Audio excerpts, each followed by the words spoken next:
जिन्होंने उस पंच को चुना है, अगर वो साथ नहीं दिए होते तो इस तरह का वातावरण संगठन का आपके इस गांव में किसी भी सूरत में नहीं बन सकता था।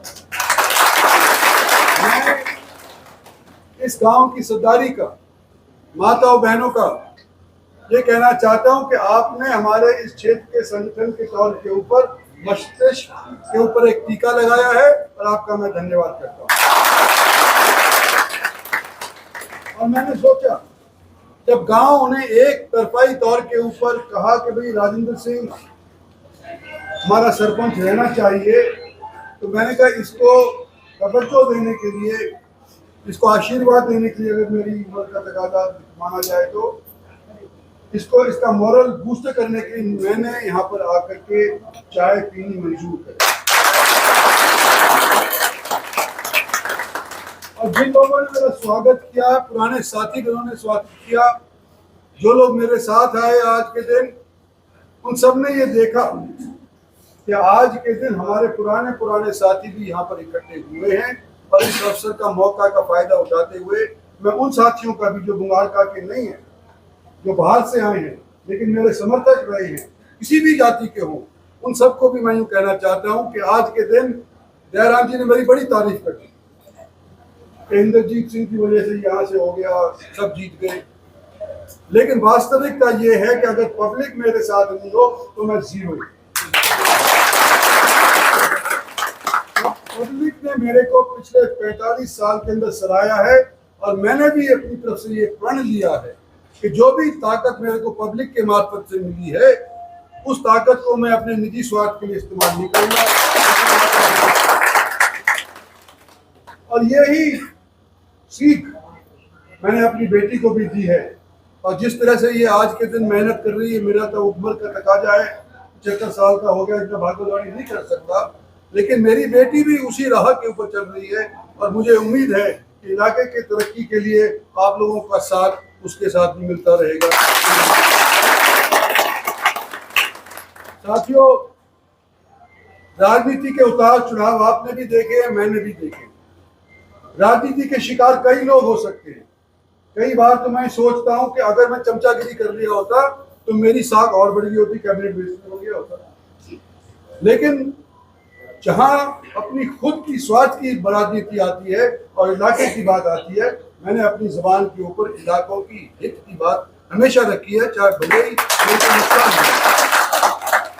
मुझे ऐसे साथियों की जरूरत है जो हमारे साथ पहले रहे हैं। उस टीम के अंदर इसको एक और जोड़ देते हैं, राजेंद्र को, इसके साथियों को। आने वाले समय के अंदर नई पीढ़ी के ऊपर जब ये टोपी रखी जाएगी, आने वाले समय के अंदर हमारा तो सुनो वर्चस्व रहा, लेकिन उम्र खत्म होने लग रही है। तो मैंने चाहा है कि जहां पर भी कोई एमएलए का दावा कर रहा है, एमएलए बनवाया है या पार्टी ने उसको टिकट दी है, तो मैंने कोशिश करी है अपनी तरफ से कि नई पीढ़ी को आने वाले समय के अंदर मौका देना चाहिए। उन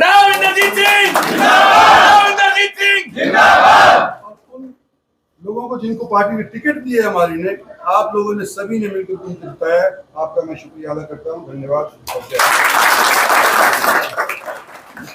देखो, बुंगार का बड़ा गांव है, सरदारी का गांव है, और इसने एक मिसाल कायम करी है कि जब सरपंच सस्पेंड हुआ तो सारे के सारे जितने भी चुने हुए पंच थे उस टाइम के, सब ने सरपंची लेने से इनकार कर दिया, क्योंकि उन्होंने ये महसूस किया कि हमारा सरपंच राजेंद्र गलत तौर के ऊपर सस्पेंड किया गया है।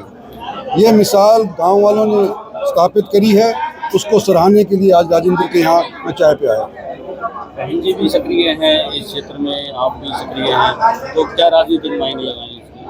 राजनीतिक मायने तो कुछ है नहीं, अपने साथियों से मिलने आए हैं। राजनीति तो 4 साल के बाद इलेक्शन आएगा, लेकिन हमारा आना जाना वाजिब है, रहना चाहिए। हालांकि मैं यहाँ से एमपी अब नहीं हूँ, लेकिन इस एरिया के लोगों ने मेरा हमेशा साथ दिया है, मेरी बेटी का भी साथ दिया है, मेरी पार्टी का भी।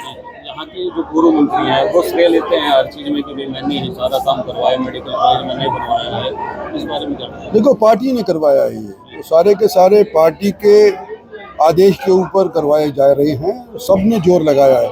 मेडिकल कॉलेज जो बनाया कंवरियावास का बात कर रहे हैं, कर रहे हैं सारे के सारे उस टाइम के एमएलए, सारे के सारे MP धर्मवीर और मैं सब ने लिख करके ये दिया था कि कंवरियावास के अंदर ये मेडिकल कॉलेज बनना चाहिए। किसी एक आदमी को श्रेय नहीं देना चाहिए, पार्टी के सब पदाधिकारियों को और चुने हुए नुमाइंदों को ये अख्तियार है कि हम इसका श्रेय ले सकते हैं।